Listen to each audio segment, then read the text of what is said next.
Six Nations Team of the Week for round 2. Kind of a tough one to pick at times because the England-Scotland game was pretty ugly. There wasn't so much in the way of guys racking up the run meters and the clean breaks as much there were tackles and successful lineouts in windy conditions.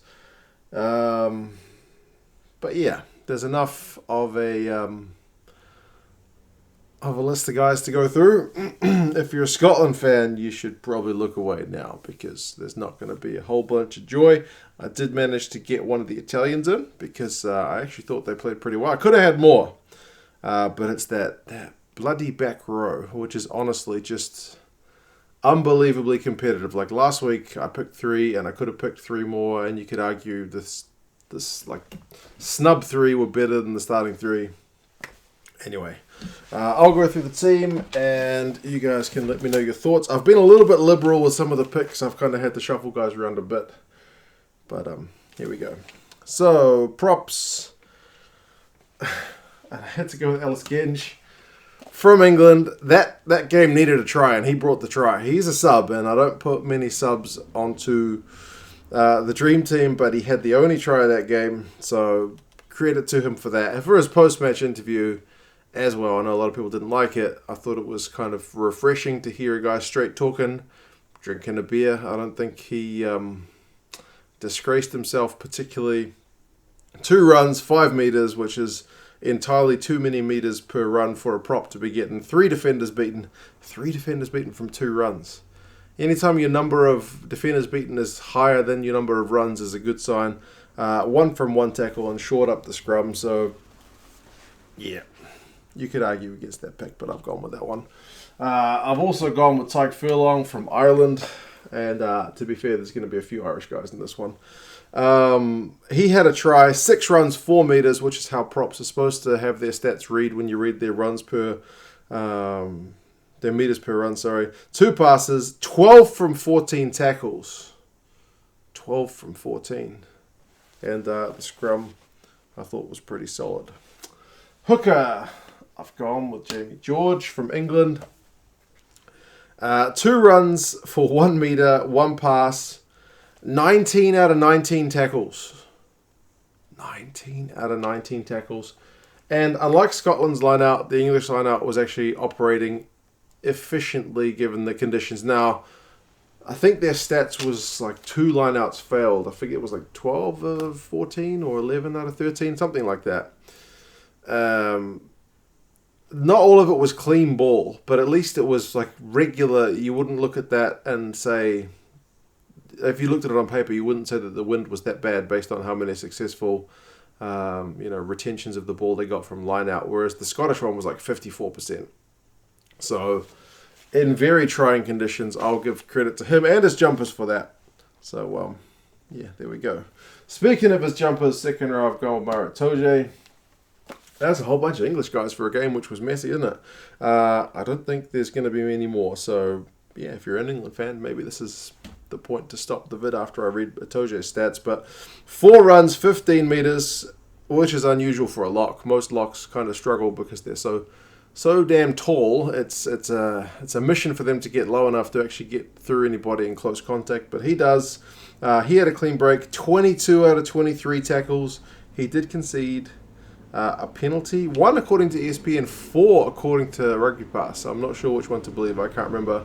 I only watched the game the once. But 2 line-out wins and a line-out steal. The guy was everywhere at the breakdown. So, yeah, I think you got to say, in terms of his work rate, he put in a pretty phenomenal shift.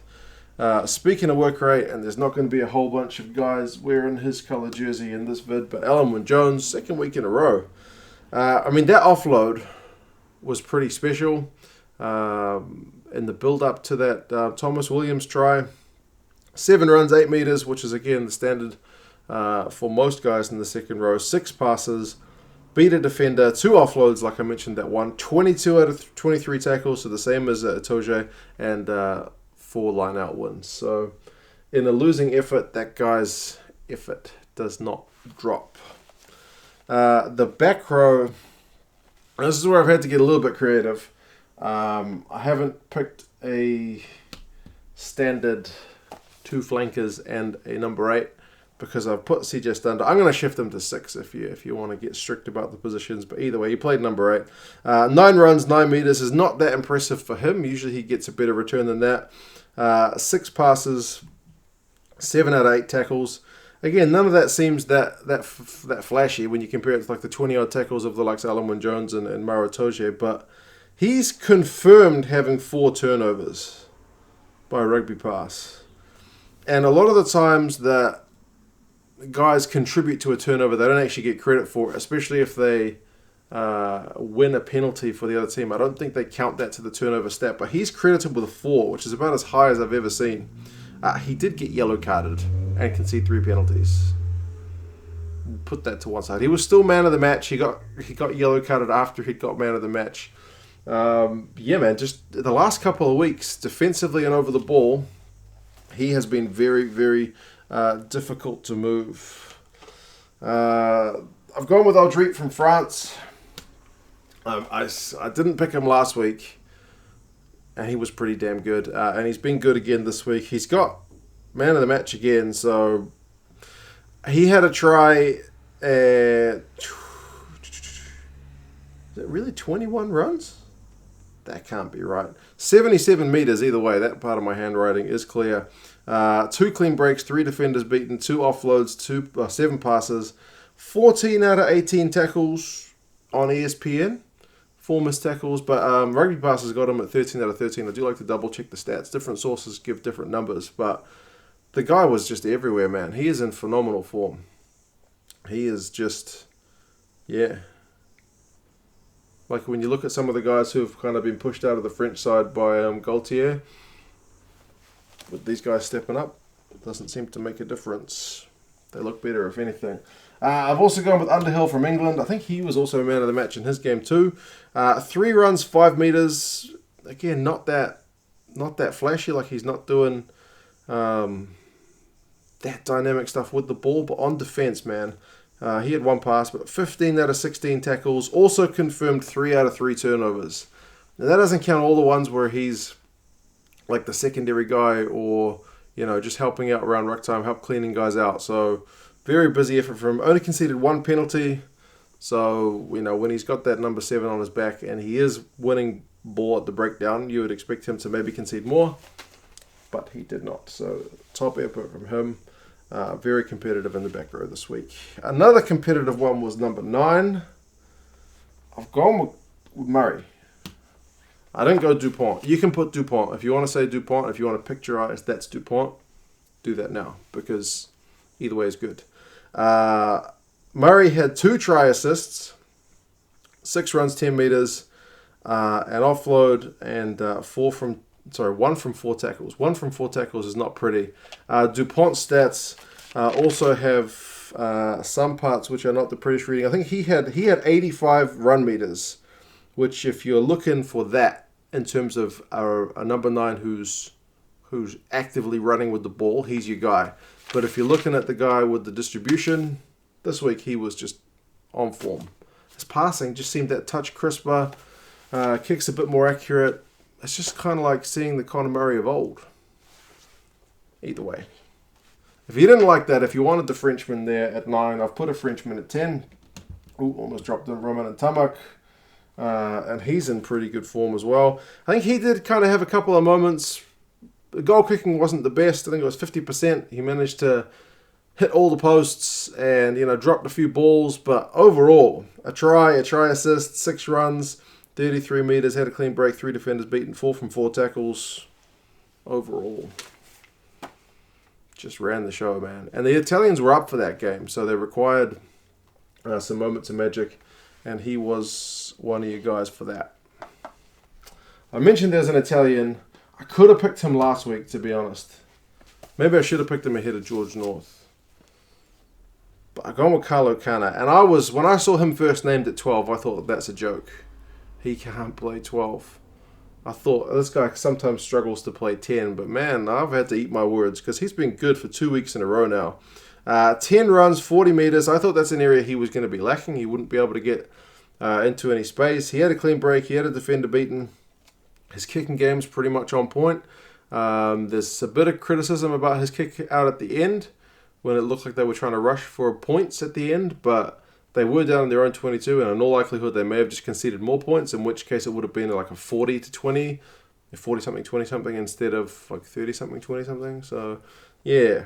12 from 13 tackles, and that's the second week he's made a bunch of tackles without hardly missing any, and that's the area I thought he was going to struggle. I thought the opposition midfielders would just crash it up his channel and that he would struggle, but he has been pretty good. Next, I go on with Henshaw from Ireland. Didn't play the full game. He went off early in the second half alongside Bigger, but I thought he gave the Welsh a fair bit of trouble. 10 runs, 16 metres, doesn't seem that flash, but he still had 3 defenders beaten, 2 offloads, 4 from 6 tackles. I don't think his stats do him justice. I think generally he was pretty dangerous. That's just my feeling from the game. And I thought he was making the Welsh guy's life pretty uncomfortable, but you could pick somebody else. Speaking of could pick somebody else, I picked 2 outside backs that I was very happy with, and one that's kind of like if you're playing fantasy rugby, then you pick this guy because he'd get a bunch of points because he got a try and a try assist, 7 runs for 11 metres, and the try was phenomenal, like a proper piece of skill. 4 passes, 2 offloads, 3 out of 6 tackles is not that flash. He dropped the ball a couple of times, and he kind of seemed to disappear. Like, I don't remember, kind of like George North in the Wales game. Like, I hardly remember him in the second half. Like, I don't really remember him in the second half. But for those moments of magic, you put him in. You could put Bouthier there as well. For overall consistency, but less flashy stuff if you're looking like as a purist. But I've already got a fullback. I picked Jordan Lama. Again, proper bit of magic for that try. There no rights to score that try that he scored, but he got it. He also had a try assist, 15 runs, 54 metres, 3 clean breaks, 4 defenders beaten. None out of 1 tackles, which is not the best, but obviously not made to do much work there at the back. I think he kicked it out on the full once.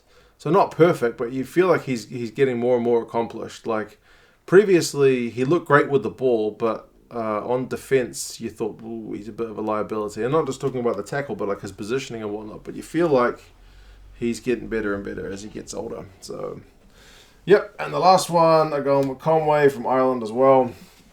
I mean, that kick from his 22 to the other 22 was, with no angle, was almost worthy of a spot in the team itself, but his stats are still pretty good. A try, 9 runs, 39 metres, 3 clean breaks, a defender beaten, 4 from 6 tackles. And like I said, that kick. So, yeah, that's the team of the week. If I was going to do honourable mentions, a couple of the guys I was thinking about, Tipperick from Wales. This is what I mentioned, the back row, man. He was excellent. Polledri from Italy. He was also excellent. So you can chuck either of those guys in there. Josh van der Fleer. Make that the back row. And you could make an argument that that's better than these guys for sure. Parks, I thought in the midfield was also pretty solid in the losing effort, but it's always harder to pick guys on the losing teams. Dupont, as I mentioned, was good. The list can go on and on and on and on. But anyway, these are the guys that I settled on. You guys let me know your thoughts. Who would you have had for this week?